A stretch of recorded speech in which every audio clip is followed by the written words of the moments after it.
تو دین کس کا نام ہے؟ خالق ارض و سما کی توحید کا نام۔ دین کس کا نام ہے؟ محمد الرسول اللہ کی ختم نبوت، ختم رسالت کا نام۔ دین کس کا نام ہے؟ کتاب کی ہدایت اور کتاب کی روشنی کا نام۔ جیسے محرم کا مہینہ شروع ہوتا ہے، 10 تاریخ تک نہ اللہ ہے، نہ رسول اللہ ہے، نہ کتاب ہے، یا تو علی ہے یا حسین ہے۔ سنی المسلک مسلمان سمجھے، اللہ کے بندو، علی مقدس ہستی، حسن مقدس ہستی، لیکن یہ دین نہیں ہے، یہ دین کا مرجع نہیں ہے۔ دین اللہ رسول ہے، دین کا مرجع اللہ رسول ہے، سمجھو نا۔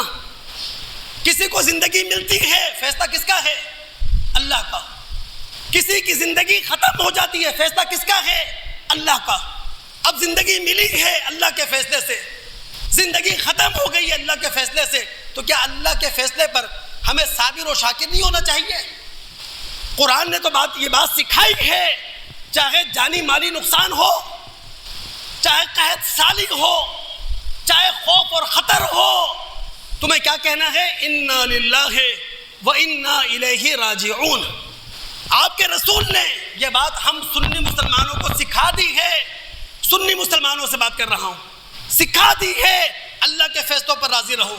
ہمارا پیارا دنیا سے چلا گیا، ہمارا دلارا دنیا سے چلا گیا، ہماری ماں، ہمارا باپ، ہمارا بیٹا، ہمارا کوئی قریبی دنیا سے چلا گیا، خدائی فیصلہ ہے۔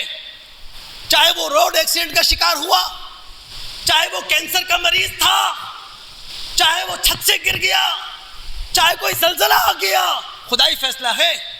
رسول نے کیا کہا؟ خدائی فیصلے پر راضی ہو جاؤ۔